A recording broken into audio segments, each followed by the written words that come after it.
Good morning friend, मैं सुप्रिया स्वागत करती हूँ आपका डिकोड एग्जाम में। फ्रेंड, आज डेली करंट अफेयर्स की क्लास में हम डिस्कस करेंगे 5 माह से रिलेटेड जितने भी न्यूज़ हैं, जितने भी इवेंट्स हैं जो हमारे एग्जाम के लिए इंपॉर्टेंट है, हम उन्हें एक करके यहाँ पे देखेंगे।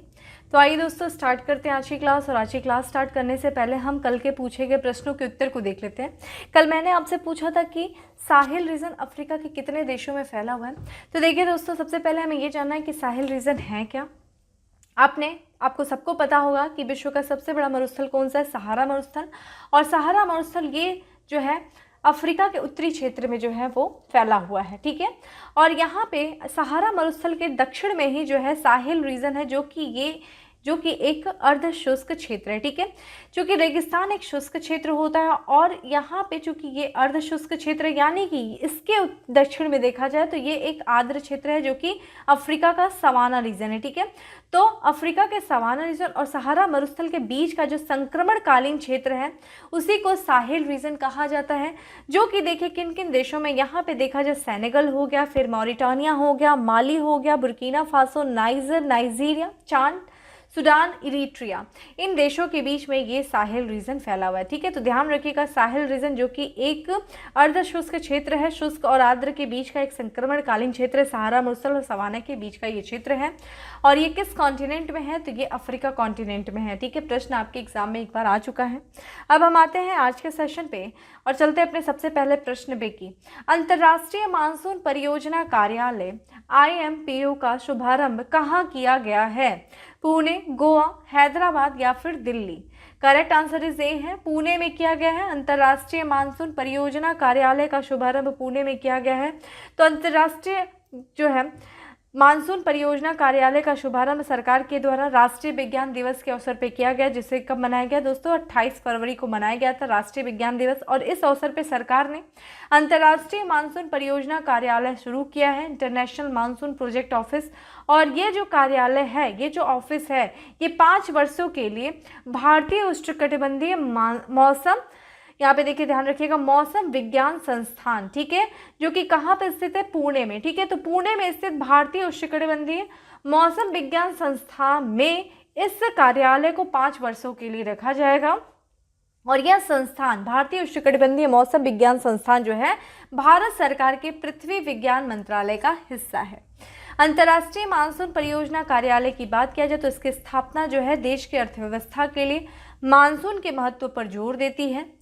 विश्व जलवायु अनुसंधान कार्यक्रम, वर्ल्ड क्लाइमेट रिसर्च प्रोग्राम और विश्व मौसम अनुसंधान कार्यक्रम, वर्ल्ड वेदर रिसर्च प्रोग्राम के मार्गदर्शन में यह अंतर्राष्ट्रीय मानसून अनुसंधान से संबंधित गतिविधियों और संबंधों को कवर करेगा, जिसे मान्यता और समर्थन दिया जाएगा, ठीक है। तो हमारे लिए इंपॉर्टेंट क्या है कि अंतर्राष्ट्रीय मानसून परियोजना कार्यालय का शुभारंभ पुणे स्थित भारतीय उष्णकटिबंधीय मौसम विज्ञान संस्थान में किया गया है। और यहाँ पे हमने देखा राष्ट्रीय विज्ञान दिवस जो कि 28 फरवरी को मनाया गया था। आप मुझे कमेंट बॉक्स में इसकी थीम बताएं कि इसका विषय क्या था, जिसपे हम लोगों ने चर्चा भी किया था, इससे आपका रिवीजन भी हो जाएगा। आते हैं अगले प्रश्न पे, और अगला प्रश्न हमारे लिए काफ़ी इंपॉर्टेंट है। हाल ही में खबरों में रहा मॉन्ट्रिक्स कन्वेंशन किससे संबंधित है, रासायनिक हथियार, जलवायु परिवर्तन, मानव तस्करी या फिर बास्फोरस और डार्डानेल्स जल डमरू मध्य। करेक्ट आंसर इज डी है, बास्फोरस और डार्डानेल्स जल डमरू मध्य के जो कि ये स्थित यहाँ जो संबंधित है मॉन्ट्रिक्स कन्वेंशन। आइए देखते हैं क्यों ये चर्चा में और क्यों ये इतना इंपॉर्टेंट है। तो मॉन्ट्रिक्स कन्वेंशन एक अंतर्राष्ट्रीय संधि है जो कि तुर्की के बास्फोरस और डार्डानेल्स जल डमरू मध्य को नियंत्रित करती। ध्यान रखिएगा, बास्फोरस और डार्डानेल्स जल डमरू मध्य से संबंधित संधि कौन सी है, कन्वेंशन जो है वो मॉन्ट्रिक्स कन्वेंशन है। और ये जल डमरू मध्य जो कि किसके द्वारा, ये टर्की के, ठीक है, और इसी को नियंत्रित करती है। इस संधि पे देखा जाए तो 20 जुलाई 1936 को स्विट्जरलैंड के मॉन्ट्रो पैलेस में हस्ताक्षर किया गया था, जिसे 9 नवंबर 1936 को लागू किया गया था। इस संधि पर देखिए कितने, जो ये अंतर्राष्ट्रीय समझौता, इस पर कितने देशों ने हस्ताक्षर किया था, तो Australia, Bulgaria, France, Greece, Japan, Romania, Yugoslavia, United Kingdom, तत्कालीन सोवियत संघ जो कि अब विकसित हो गया, तुर्की के द्वारा इस पर हस्ताक्षर किया गया था। और यह जल डमरू मध्य के शासन से संबंधित मॉन्ट्रिक्स कन्वेंशन तुर्की को काला सागर के बीच जल मार्ग पर नियंत्रण प्रदान करता है, ठीक है। जो काला सागर के बीच का जो क्षेत्र है उस पे जो है जितने भी जो जल मार्ग है, यानी कि जो कुछ भी गतिविधियां हो रही हैं उस पर नियंत्रण प्रदान किसको करता है? तुर्की को करता है, यानी कि कुछ शक्तियां दे रहा है ये कन्वेंशन। पहले तो इसकी लोकेशन देख लीजिए, ये आपके सामने खुला है मैप, ठीक है, जैसे टर्की, ठीक है। यहाँ पे देखिए ब्लैक सी है और यहाँ पे आप क्या देख रहे हैं? बास्फोरस और डार्डनेल्स जलडमरू मध्य। ये देखा जाए ब्लैक सी, और ये देखिए इसके चारों तरफ जो देश है, और यहाँ पे देखिए ये क्षेत्र जो है यही आपका जलडमरू मध्य वाला क्षेत्र है, जो कि किससे संबंधित है? टर्की से। और मॉन्ट्रेक्स कन्वेंशन जो है वो टर्की को पावर देता है इस क्षेत्र को नियंत्रित करने का, ठीक है। तो चूंकि आप देखें ये लोकेशन कितनी ज़्यादा इंपॉर्टेंट है यूरोपियन कंट्री को, स्पेशली जो यहाँ से व्यापार करती है, क्योंकि कोई भी अगर जहाज़ जा रही है वो यहाँ से ही होते हुए क्रॉस करेगी, अदरवाइज अगर वो यहाँ से क्रॉस नहीं करती है तो उसको बहुत लंबा रूट अटलांटिक वाला उसको फॉलो करना होगा। तो यहाँ से वो एंट्री करते हुए ब्लैक सी से वो जाती है बास्फोरस जलडमरू मध्य, और यहाँ पे देखा जाए सी ऑफ मार्मरा और डार्डनल्स से होते हुए एजेंस सी, और यहाँ पे फिर मेडिटेरेनियन सी से होते हुए एशिया और अफ्रीका से वो व्यापार करते, ये अफ्रीकन नेशन, ठीक है। देखिए अभी चर्चा का कारण क्या था कि रूस पर यूक्रेन, यहाँ पे यूक्रेन पर रूस के युद्ध के जवाब में तुर्की जो है मॉन्ट्रेक्स कन्वेंशन को लागू करने को तैयार हो गया है।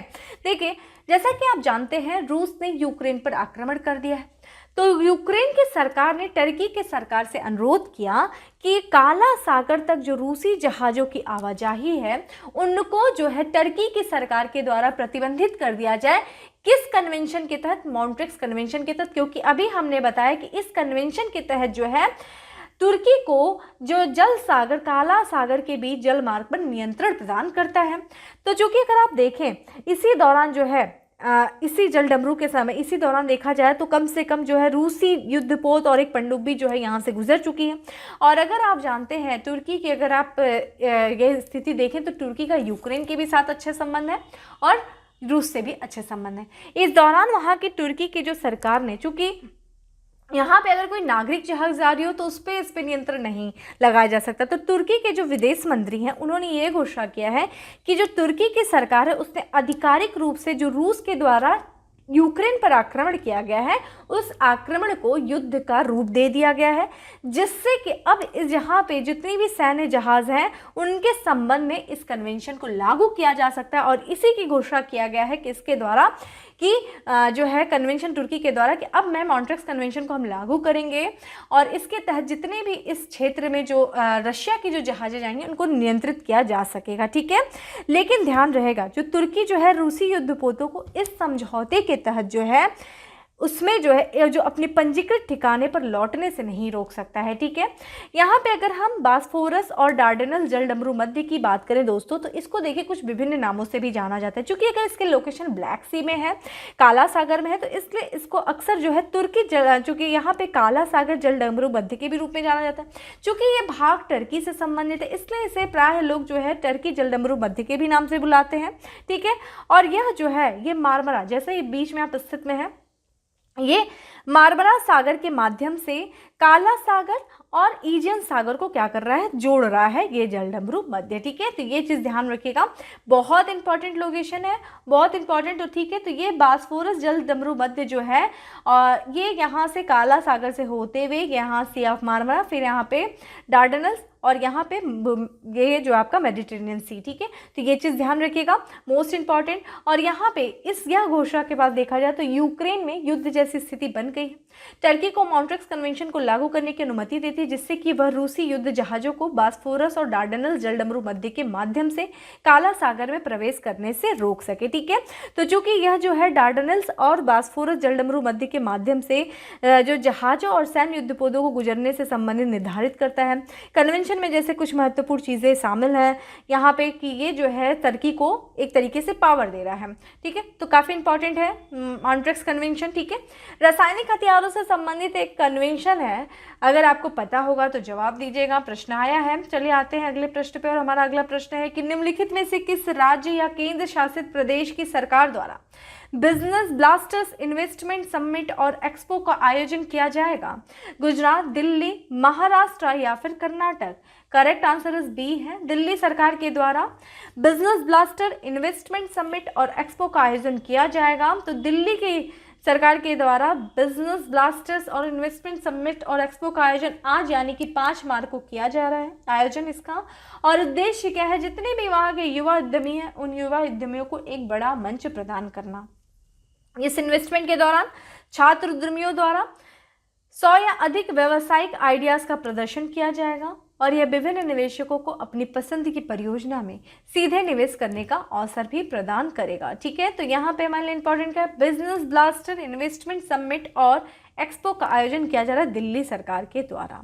अगला है, निम्नलिखित में से किस राज्य ने श्रीमंत शंकरदेव पर नामघर या वैष्णो मठ स्थापित करने का निर्णय लिया है? पश्चिम बंगाल, उत्तर प्रदेश, असम या फिर बिहार। करेक्ट आंसर सी है, असम की सरकार ने श्रीमंत शंकरदेव पर नामघर वैष्णो मठ स्थापित करने का निर्णय लिया है।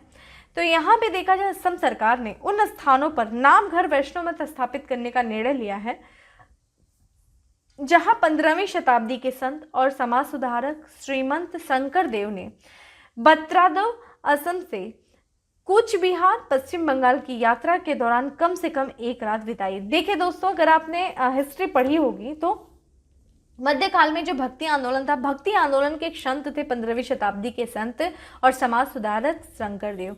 श्री शंकरदेव के ही यहाँ पे देखा जाए तो शंकरदेव जब ये असम से जब इन्होंने पश्चिम बंगाल की यात्रा किया तो उस दौरान जिन जिन क्षेत्रों में रुके, कम से कम एक रात वहाँ पे गुजारी, तो वहाँ पे जो है असम की सरकार के द्वारा नामघर या फिर वैष्णो मठ स्थापित करने का निर्णय लिया गया है। यह घोषणा डिब्रूगढ़ जिले के नाहरकटिया में श्रीमंत शंकरदेव संघ के 91वें वार्षिक सत्र के दौरान की गई है। श्रीमंत शंकरदेव 15वीं से 16वीं शताब्दी के असमिया संत, विद्वान, नाटककार, संगीतकार, कवि, नर्तक, अभिनेता, सामाजिक सुधारक, सामाजिक धार्मिक सुधारक। ठीक है, चूंकि हम हिस्ट्री में नहीं जाएंगे, हमारे लिए सिर्फ करंट इंपॉर्टेंट है। ठीक है, अगर आप लोग हिस्ट्री पढ़िएगा तो उसमें जब हम मध्यकालीन भारत जाते हैं तो उसमें हम जब भक्ति आंदोलन देखते हैं तो वहाँ पे ये काफ़ी इंपॉर्टेंट हो जाते हैं। चूंकि हम असम की बात करें, ये देखिए असम हमारे भारत का उत्तर पूर्वी राज्य है और ये 7 सिस्टर्स में से एक है, कई बार मैंने आपको बताया। और ये 7 सिस्टर का एकमात्र ऐसा राज्य है जो अपनी सभी बहनों का हाथ पकड़े हुआ है, यानी कि असम जो है इन सभी उत्तर पूर्वी राज्यों से अपनी सीमा को साझा करता है। असम की लोकेशन देखिए तो यहाँ पे उत्तर पूर्व में स्थित है और यह मेघालय, अरुणाचल प्रदेश, नागालैंड, मिजोरम और मणिपुर, त्रिपुरा से अपनी सीमा को साझा कर रहा है 7 सिस्टर्स में से। और अगर राज्यों की बात करें तो ये वेस्ट बंगाल से, और देखा जाए तो ये अपनी अंतर्राष्ट्रीय सीमा को भी साझा कर रहा है 2 देशों से, भूटान से और बांग्लादेश से। असम की इसकी राजधानी देखिए दिसपुर है और यहाँ के जो मुख्यमंत्री हैं वो हेमंत बिश्वा शर्मा जो है वो यहाँ के मुख्यमंत्री हैं और यहाँ के राज्यपाल जगदीश मुखी जो है वो असम के राज्यपाल हैं। ठीक है, आगे बढ़ते हैं। और उसके पहले मेरा ये प्रश्न है कि जो लास्ट ईयर हम लोगों ने काफ़ी बात भी किया था कि असम में 2 जो है नेशनल पार्क बनाए गए हैं और उसके साथ ही जो है 7 राष्ट्रीय उद्यान है, और उन 2 नेशनल पार्क का मुझे नाम बताइए कि असम में कौन कौन से राष्ट्रीय उद्यान स्थित हैं। आते हैं अगले प्रश्न पे कि हाल में कौन सा राज्य 11 लाख से अधिक दिए जलाने के लिए Guinness book of world record में शामिल हो गया है? मध्य प्रदेश, उत्तर प्रदेश, केरल या फिर Maharashtra? Correct answer is a है, मध्य प्रदेश ने देखा जाए तो 11 लाख से अधिक दिए जलाए हैं और इसी के साथ साथ Guinness book of world record में शामिल हुआ है। मध्य प्रदेश में महाशिवरात्रि के अवसर पर एक साथ 11.7 लाख यानी कि 11 लाख से अधिक दिए जलाए गए हैं और दिए जलाने के लिए उज्जैन को, ठीक है, उज्जैन को Guinness book of world record में शामिल किया गया। और इससे पहले ये जो रिकॉर्ड था वो अयोध्या में था। अयोध्या में जो है इसके पहले 9 लाख दिए जलाकर उसने रिकॉर्ड बनाया था। ठीक है, उज्जैन में कमेंट बॉक्स में आंसर करिए कि उज्जैन जो है वो किस नदी के किनारे स्थित है, उज्जैन। ठीक है, आते हैं अगले प्रश्न पे। उसके पहले हम देखिए यहाँ पे आपके सामने भारत का मैप खुला। भारत का राज्य है मध्य प्रदेश जो बिल्कुल सेंटर में है। ठीक है, मध्य प्रदेश पूरी तरीके से देखा जाए तो चारों तरफ से जो राज्यों से घिरा, ये देख लेते कौन कौन से राज्यों से अपनी सीमा को साझा कर रहा है। तो यहाँ पे उत्तर प्रदेश से, फिर राजस्थान से, गुजरात से, महाराष्ट्र से, ठीक है, छत्तीसगढ़ से ये अपनी सीमा को साझा कर रहा है। मध्य प्रदेश की बात करें तो राजधानी इसकी देखिए भोपाल है और यहाँ के जो राज्यपाल हैं मंगू भाई सी पटेल यहाँ के राज्यपाल हैं और यहाँ के मुख्यमंत्री हैं शिवराज सिंह चौहान जो है वो यहाँ के मुख्यमंत्री हैं। ठीक है, आते हैं अगले प्रश्न पे और अगला प्रश्न है कि निम्नलिखित में से किस राज्य में सड़क पर रहने वाले जानवरों के लिए भारत की पहली एम्बुलेंस सेवा शुरू की गई है? केरल, तमिलनाडु, तेलंगाना या फिर Maharashtra? Correct answer is B है, तमिलनाडु में जो है सड़क पर रहने वाले जानवरों के लिए भारत की पहली एम्बुलेंस सेवा शुरू की गई है। तो तमिलनाडु राज्य में सड़क पर रहने वाले जानवरों यानी कि स्ट्रीट एनिमल के लिए भारत की पहली एम्बुलेंस सेवा शुरू की गई है। और इसकी शुरुआत देखिए किसके किसके द्वारा किया गया है, तो ब्लू क्रॉस ऑफ इंडिया द्वारा अंतर्राष्ट्रीय पशु कल्याण संगठन 4PAW के सहयोग से किया गया। ठीक है, तो यहाँ पे देखा जाए ब्लू क्रॉस ऑफ इंडिया और अंतर्राष्ट्रीय पशु कल्याण संगठन जिसका नाम है 4PAW के सहयोग से जो है तमिलनाडु में जानवरों के लिए भारत की पहली एम्बुलेंस सेवा शुरू की गई है। और इसका शुभारंभ देखिए मद्रास के जो उच्च न्यायालय की न्यायमूर्ति हैं जिनका नाम है डॉक्टर अनीता सुमंत के द्वारा जो है इस एम्बुलेंस का शुभारंभ किया गया है। ठीक है, आते हैं अगले प्रश्न पे। 6 आईसीसी महिला वर्ल्ड कप खेलने वाली विश्व की पहली खिलाड़ी बन गई हैं झूलन गोस्वामी, हरमनप्रीत कौर, मिताली राज या फिर Smriti Mandhana? Correct answer C है। ठीक है, मिताली राज जो है 6 आईसीसी महिला वर्ल्ड कप खेलने वाली विश्व की पहली महिला बन गई। जैसा कि आप जानते हैं आईसीसी जो है वुमेन वर्ल्ड कप जो है वो चल रहा है। तो आईसीसी महिला विश्व कप का शुरुआत हो चुकी, कहाँ पे, किस देश में? न्यूजीलैंड में हो रही है। और यह वर्ल्ड कप जो है महिला वर्ल्ड कप का पहला जो टूर्नामेंट हुआ था वो 1973 में हुआ था। और यह टूर्नामेंट जो अभी चल रहा है न्यूजीलैंड में वो 12वां संस्करण। ठीक है, तो यहाँ पे जो 12वां संस्करण जो महिला विश्व कप चल रहा है आईसीसी का महिला विश्व कप 2022 का न्यूजीलैंड में आयोजन किया जा रहा है। और महिला विश्व कप के 6 संस्करण खेलने वाली पहली खिलाड़ी जो है वो मिताली राज बन गई हैं। इसी के साथ साथ यह विश्व कप में 3 मैच खेलकर मिताली राज सर्वाधिक विश्व कप खेलने वाली खिलाड़ी भी बन जाएंगी। ठीक है, तो देखा जाए यहाँ पे जो है आईसीसी महिला विश्व कप 2022 का आयोजन किया जा रहा है न्यूजीलैंड में। देखिए 2023 में आईसीसी जो है विश्व कप होगा पुरुष का, तो वो आप मुझे बताइए किस देश में होगा, उसका आयोजन किया जाएगा। कमेंट बॉक्स में आंसर करिए। और हम आज चलते हैं अगले प्रश्न पे कि प्रत्येक वर्ष राष्ट्रीय सुरक्षा दिवस कब मनाया जाता है? 1 मार्च, 2 मार्च, 3 मार्च या फिर 4 मार्च? 4 मार्च को मनाया गया है, नेशनल सेफ्टी डे मनाया गया है, राष्ट्रीय सुरक्षा दिवस मनाया गया है। तो यहाँ पे राष्ट्रीय सुरक्षा दिवस नेशनल सेफ्टी डे मनाया गया 4 मार्च को मनाया गया है। और सबसे पहली बार जब राष्ट्रीय सुरक्षा दिवस मनाया गया था वो 4 मार्च 1972 को मनाया गया था पहली बार। 4 मार्च उस दिन की चिन्हित करता है जब सरकार के तहत श्रम मंत्रालय द्वारा 1996 में भारत की राष्ट्रीय सुरक्षा परिषद की स्थापना किया गया था। इस साल राष्ट्रीय सुरक्षा जो है दिवस की थीम क्या है? सुरक्षा संस्कृति के विकास हेतु युवाओं को प्रोत्साहित करना, nurture young minds, develop safety culture. ठीक है, इसके अलावा देखा जाए तो 4 मार्च से 10 मार्च 2022 तक राष्ट्रीय सुरक्षा सप्ताह 2022 मनाया जा रहा है। ठीक है, इसी के साथ साथ ये भी ध्यान रखिएगा राष्ट्रीय सुरक्षा सप्ताह मनाया जा रहा है 4 मार्च से लेकर के 10 मार्च के बीच में। अगला प्रश्न है हमारा, भारत और किस देश ने $75 बिलियन तक की द्विपक्षीय स्वैप समझौता पर हस्ताक्षर किए हैं?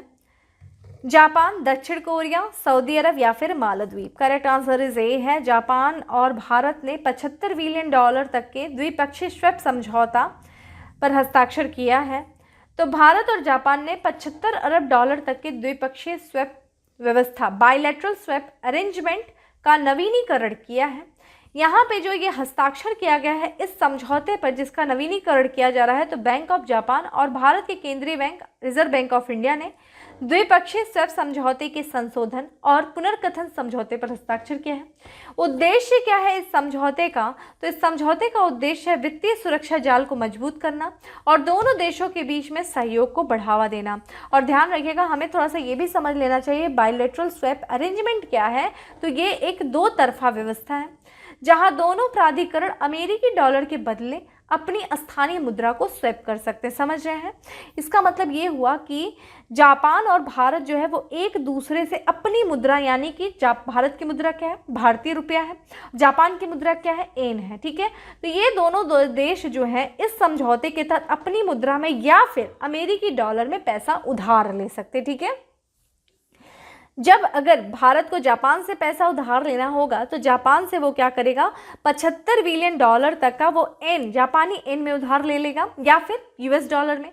या फिर अगर जापान को भारत से रुपए चाहिए होंगे उधार, तो जापान जो है वो भारत से भारतीय रुपया में या फिर अमेरिकी डॉलर में 75,000 या जो 75 बिलियन डॉलर तक का उधार ले सकता है। ठीक है, तो ये ही एक समझौते का है, इस समझौते का। और ध्यान रखिएगा, इस मामले में ली जाने वाली ये जो समझौता है, इस समझौते के तहत जो ली जाने वाली राशि होगी, ली जाने वाली ब्याज दर समझौते पर हस्ताक्षर करने के समय ही तय की जाएगी, और यह इसलिए कि यह विनिमय दर में उतार चढ़ाव के कारण होने वाले जोखिमों को कम करती है। ठीक है, तो जब ये समझौता हुआ था तो जो राशि जो तय की जाएगी उसी समय उसका ब्याज दर भी, अगर हम किसी से उधार लेते हैं तो हम उसको इंटरेस्ट के साथ वापस करते हैं, तो वो इंटरेस्ट, वो ब्याज दर उसी समय तय कर लिया जाएगा। ऐसा नहीं कि जब मार्केट में उतार चढ़ाव आ रहा है तो उससे क्या होता है कि इससे प्रभावित होता है। ठीक है, कौन, जो उधार देने वाला होता है या फिर जो उधार लेने वाला, तो ये जो है पहले से ही इसको निर्णय ले लिया जाएगा, पहले से ही तय कर लिया जाएगा कि हम इतने ही ब्याज दर होगा, चाहे मार्केट में उतार आ रहा हो चाहे चढ़ाव आ रहा है, हमें नहीं मतलब, इससे पहले ही हम ब्याज दर को तय कर लेते। ठीक है, तो ये था हमारे लिए इंपॉर्टेंट। अब चूंकि जापान की बात कर रहे हैं, ये है आपके सामने जापान। ठीक है, जापान जो कि पैसिफिक ओशन का एक देश है। ठीक है, जापान जिसकी यहाँ पे देखिए, जापान एक तरफ नॉर्थ पैसिफिक से पूर्व में यहाँ पे सी ऑफ जापान से घिरा हुआ है। जापान जिसकी राजधानी दोस्तों क्या है, टोक्यो है। इसकी अभी हम लोगों ने मुद्रा की बात की, जापानी येन है। यहाँ देखिए सम्राट भी हैं, नारुहितो जो है यहाँ के सम्राट है, और यहाँ के प्रधानमंत्री वर्तमान है फोमियो किशिदा जो है वो यहाँ के प्रधानमंत्री है। जापान जो कि एक द्वीपीय देश है, बहुत सारे द्वीपों का एक देश है। कमेंट बॉक्स में आंसर करिए कि जापान की राजधानी टोक्यो जो है वो किस द्वीप पे स्थित है। ठीक है, आते हैं अगले प्रश्न पे, और हमारा अंतिम प्रश्न है कि निम्नलिखित में से किसे एलआईसी म्यूचुअल फंड के नए एमडी और सीईओ नियुक्त किया गया है? दिनेश पांगटे, टीएस रामकृष्ण, दिनेश शर्मा या फिर Mahesh Singh? Correct answer is a. ठीक है, माफ करिएगा, ये इसके पहले थे, इन्हीं को, इनके स्थान पर जो है टीएस रामकृष्ण जो है वो एलआईसी म्यूचुअल फंड के नए एमडी और सीईओ नियुक्त किए गए हैं। तो एलआईसी म्यूचुअल फंड के प्रभावी रूप से टीएस रामकृष्ण को अपना प्रबंध निदेशक और सीईओ के रूप में नियुक्त करने की घोषणा किया है। और जो है टीएस रामकृष्ण देखिए किसका स्थान लेंगे, तो Ramakrishnan LIC mutual fund assets management के एमडी और सीईओ के रूप में दिनेश पांगडे का स्थान लेंगे। ठीक है, तो ये था दोस्तों आज का हमारा 10 एमसीक्यू। आ जाते हैं क्वेश्चन ऑफ द डे में कि नागोया प्रोटोकॉल किससे संबंधित है? कमेंट बॉक्स में आंसर करिएगा। ठीक है, बाकी जो डेली करंट अफेयर्स से संबंधित हमारे जो पीडीएफ है वो टेलीग्राम ग्रुप पे अवेलेबल है, जिसका लिंक आपको डिस्क्रिप्शन बॉक्स में दिया हुआ है, वहां से जाकर के आप अपलोड करके इसका रिवीजन करिए। बाकी सेक्शन अच्छा लगा हो तो लाइक करना नहीं भूलें, ज़्यादा से ज़्यादा लोगों को शेयर करें, चैनल पे पहली बार आया है तो सब्सक्राइब करना नहीं भूलें। फिर मिलते हैं नेक्स्ट सेशन में, तब तक के लिए bye, have a good day, stay safe and stay happy.